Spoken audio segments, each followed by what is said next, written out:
Hi അസ്സലാമു അലൈക്കും വറഹ്മത്തുള്ളാഹി. പ്രിയപ്പെട്ട കൂട്ടുകാരെ, പരീക്ഷയുമായി ബന്ധപ്പെട്ട ഒരു ലൈവ് കഴിഞ്ഞ ദിവസം നമ്മൾ ചെയ്തിട്ടുണ്ട്. ആ ലൈവ് നിങ്ങൾ എല്ലാവരും കണ്ടിട്ടുണ്ട് എന്ന് പ്രതീക്ഷിക്കുകയാണ്. പരീക്ഷയുമായി ബന്ധപ്പെട്ട് ഇന്നും നമ്മൾ പ്രധാനപ്പെട്ട ചോദ്യങ്ങൾ മാത്രം കോർത്തിണക്കിക്കൊണ്ട് നമ്മളൊരു ലൈവ് തയ്യാറാക്കുന്നുണ്ട്. നിങ്ങൾ കൃത്യസമയത്ത് തന്നെ ലൈവിൽ ജോയിൻ ചെയ്യണം എന്ന് ആദ്യം നിങ്ങൾ ഓർമ്മപ്പെടുത്താണ്. നാളെ നടക്കാനിരിക്കുന്ന പരീക്ഷയിൽ നമ്മളോട് ചോദിക്കാൻ സാധ്യതയുള്ള വളരെ പ്രധാനപ്പെട്ട ഒരു 5-6 ചോദ്യങ്ങൾ മാത്രമാണ് നിങ്ങളിലേക്ക് ഇന്ന് എത്തിക്കാൻ പോകുന്നത്. ആ ചോദ്യങ്ങൾ മുഴുവൻ നമ്മൾ എന്ത് ചെയ്യും, ഇന്നത്തെ ലൈവിലൂടെ നമ്മൾ ഡിസ്കസ് ചെയ്യും. ഒന്നാമതായിട്ട് നമുക്ക് എല്ലാവർക്കും അറിയാവുന്ന പോലെ തന്നെ ഒന്നാമത്തെ ചോദ്യം, പാരഗ്രാഫ് വായിക്കുക. താഴെ ഒരു 4-5 ചോദ്യങ്ങൾ ഉണ്ടാവും. ആ ചോദ്യങ്ങൾക്ക് എങ്ങനെ ഉത്തരം നൽകാം എന്നതായിരിക്കും ഒന്നാമത്തെ ചോദ്യം പരീക്ഷയ്ക്ക് ചോദിക്കുക. അങ്ങനെ ഒരു പാരഗ്രാഫ് വന്നു കഴിഞ്ഞാൽ എങ്ങനെയാണ് നമ്മൾ ഉത്തരം കണ്ടെത്തേണ്ടത്? ഒന്നും അറിയാത്ത ഒരു കുട്ടിയെ സംബന്ധിച്ച് ആ ഒരു ചോദ്യം കാണുമ്പോൾ എങ്ങനെയാണ് അതിന്റെ ഉത്തരത്തിലേക്ക് എത്തേണ്ടത് തുടങ്ങിയ സൂത്രവിദ്യകളൊക്കെ നമ്മൾ എന്ത് ചെയ്യും, ഇന്നത്തെ ലൈവിലൂടെ നമ്മൾ ഡിസ്കസ് ചെയ്യും. അപ്പൊ കൃത്യസമയത്ത് തന്നെ നിങ്ങൾ എന്ത് ചെയ്യണം, ലൈവില് ജോയിൻ ചെയ്യണം. മറ്റൊരു കാര്യം പരീക്ഷയ്ക്ക് ചോദിക്കാൻ സാധ്യതയുള്ളത്, ഒരുപാട് സംഭാഷണങ്ങൾ ഈ ഒരു പാഠഭാഗങ്ങളിൽ ഒന്നാമത്തെയും രണ്ടാമത്തെയും പാഠഭാഗവുമായി ബന്ധപ്പെട്ട് ഒരുപാട് സംഭാഷണങ്ങൾ നമ്മൾ പഠിക്കുന്നുണ്ട്. ആ സംഭാഷണങ്ങൾ മുഴുവനും നിങ്ങൾ നല്ല രീതിയിൽ വായിക്കുക. പ്രിയപ്പെട്ട കൂട്ടുകാരെ, പരീക്ഷയ്ക്ക് സംഭാഷണം ഹിവാർ നിർബന്ധമായിട്ടും ഉണ്ടായിരിക്കും. നമ്മൾ പഠിച്ച സംഭാഷണങ്ങൾ അതുപോലെ തന്നെ ആളുകളുടെ പേര് മാറ്റിക്കൊണ്ടായിരിക്കും പരീക്ഷയ്ക്ക് ചോദിക്കുക. നമ്മുടെ പാഠഭാഗത്ത് കിണർ കുഴിക്കാൻ വേണ്ടിയാണ് നമ്മുടെ കൂട്ടുകാരന് പണം സമാഹരിച്ചത് എങ്കിൽ നിങ്ങളോട് ചിലപ്പോൾ ടൂർ പോകാൻ വേണ്ടിയിട്ടായിരിക്കും എങ്ങനെ പൈസ സമാഹരിക്കാം എന്നതുമായി ബന്ധപ്പെട്ട ചിന്തയിൽ ഇങ്ങനെ ആലോചിച്ചിരിക്കുമ്പോഴായിരിക്കും ഉപ്പ കടന്നു വരുന്നത്. ആ രീതിയിലുള്ള സംഭാഷണങ്ങൾ ചെറിയ ചെറിയ മാറ്റങ്ങളുമായി ബന്ധപ്പെട്ട് നമുക്ക് ചോദിക്കാൻ സാധ്യതയുണ്ട്. പരീക്ഷയ്ക്ക് ചോദിക്കാൻ സാധ്യതയുള്ള മറ്റൊരു ഗ്രാമർ ഭാഗമാണ്. ഫിഅലു മാദിയോടുകൂടി അന ചേർന്ന് വരുമ്പോൾ അവിടെ ഉണ്ടാകുന്ന മാറ്റങ്ങൾ എന്താണ് എന്നുള്ള രീതിയിൽ ഗ്രാമർ ഭാഗത്ത് നിന്ന് ഒരു ചോദ്യം ചോദിക്കാൻ സാധ്യതയുണ്ട്. ഫിഅലു മാദിയോടുകൂടി ദഹബ എന്ന ഫിഅലു മാദിയോടുകൂടി അന ചേർന്ന് വരുമ്പോ ഞാൻ പോയി എന്ന് എങ്ങനെയാണ് അറബിയിൽ പറയാ? അവിടെ അന പ്ലസ് ദഹബ എന്നത് ദഹബത്തു എന്നായി മാറും. ആ രീതിയിൽ എന്തൊക്കെ മാറ്റങ്ങളാണ് ഗ്രാമറിൽ സംഭവിക്കുക? ഒരു ഫിഅലു മാദിയോട് അന ചേർന്ന് വരുമ്പോ അവിടെ ഉണ്ടാകുന്ന മാറ്റങ്ങൾ എന്താണ് എന്നുള്ള രീതിയിൽ നിങ്ങൾ കൃത്യമായിട്ട് അറിഞ്ഞിരിക്കണം.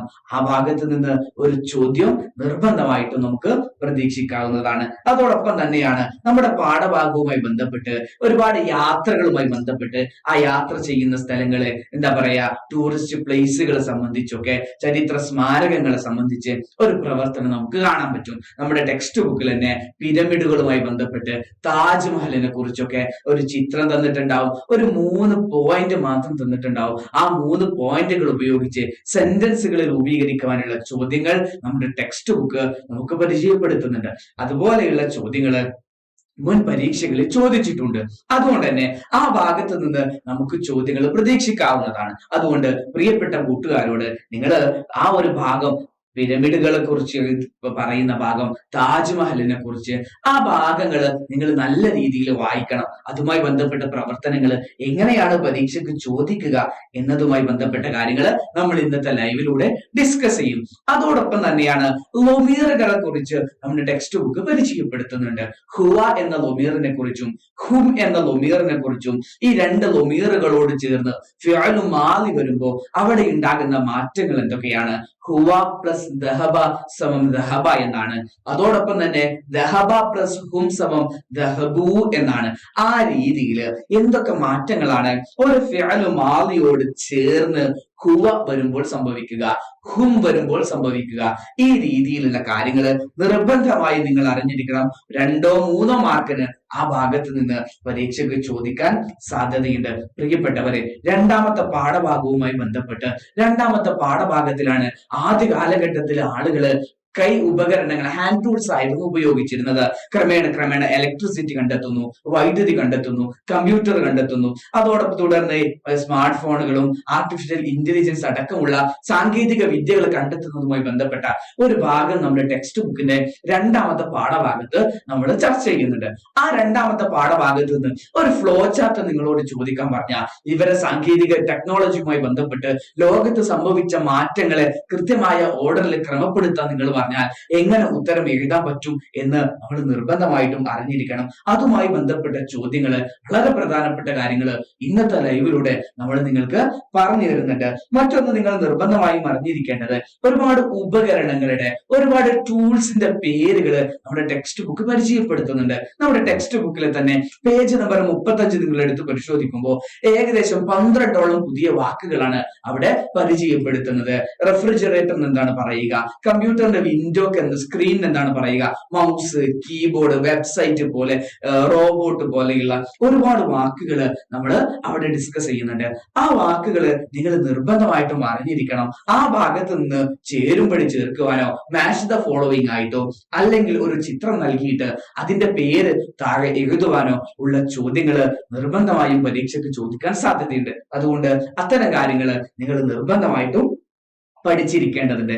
അതോടൊപ്പം തന്നെ വളരെ പ്രധാനപ്പെട്ട ഒന്നാണ് നമ്മുടെ പാഠഭാഗവുമായി ബന്ധപ്പെട്ട് പരസ്യം നൽകുക എന്നൊരു പ്രവർത്തനം. നമ്മുടെ വിവിധങ്ങളായ ക്ലബ്ബുകള്, ഗവൺമെന്റ് ഡിപ്പാർട്ട്മെന്റുകളൊക്കെ സംഘടിപ്പിക്കുന്ന പ്രോഗ്രാമുകളുമായി ബന്ധപ്പെട്ട് ഒരു പരസ്യം നമ്മുടെ ടെക്സ്റ്റ് ബുക്ക് പരിചയപ്പെടുത്തുന്നുണ്ട്. അതുപോലെയുള്ള പരസ്യങ്ങള് സ്കൂളിലെ ഏതെങ്കിലും ക്ലബ്ബുകള് വല്ല മത്സരവും സംഘടിപ്പിക്കുന്നതായിട്ടോ വല്ല കോമ്പറ്റീഷൻസ് സംഘടിപ്പിക്കുന്നതായിട്ടോ ഒക്കെ ചോദിച്ചാൽ ആ രീതിയിലേക്ക് നിങ്ങൾക്ക് എഴുതാൻ പറ്റണം. അത്തരത്തിലുള്ള ചോദ്യങ്ങൾ മുഴുവൻ നമ്മൾ ഇന്നത്തെ ലൈവിലൂടെ നമ്മൾ ഡിസ്കസ് ചെയ്യുന്നുണ്ട്. ഒറ്റ കാര്യം പാടെ പരീക്ഷയ്ക്ക് ചോദിക്കുവാനുള്ളത് പ്രിയപ്പെട്ടവരെ തസ്ജീലാണ്.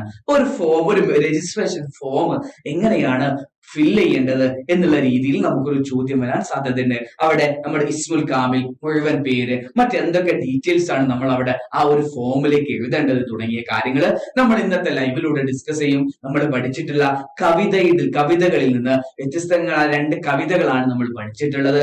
ആ കവിതകളിൽ നിന്ന്, അതുപോലെയുള്ള കവിതകൾ, സമാനമായ കവിതകളിൽ നിന്ന് പരീക്ഷയ്ക്ക് ചോദ്യങ്ങൾ കണ്ടുവരാറുണ്ട്. ആ കവിത നല്ല രീതിയിൽ വായിച്ച ശേഷം അതിലെ ഭാഗങ്ങൾ ഏതൊക്കെയാണ് എന്ന്, നിങ്ങളോട് പ്രധാനപ്പെട്ട ലൈൻസ് ഏതൊക്കെയാണ് എന്ന് എടുത്തെഴുതാനുള്ള ചോദ്യങ്ങൾ, അതിൽ ഒരേ ഈണവും താളവും വരുന്ന വാക്കുകൾ, ഇത്തരത്തിലുള്ള ചോദ്യങ്ങളൊക്കെ പൊതുവെ കണ്ടുവരാറുണ്ട്. അതുകൊണ്ട് പ്രിയപ്പെട്ട കൂട്ടുകാരോട് ഇന്നത്തെ ലൈവ് ഒരു കാരണവശാലും നിങ്ങൾ മിസ്സാക്കി കളയരുത്. നിർബന്ധമായിട്ടും ക്ലാസ്സിൽ ജോയിൻ ചെയ്യുക, കൂട്ടുകാരിലേക്ക് എത്തിച്ചു കൊടുക്കുക. നമുക്ക് എന്ത് ചെയ്യാം, നമുക്ക് ലൈവിൽ കാണാം. അതുവരേക്കും മാസ്സലാം.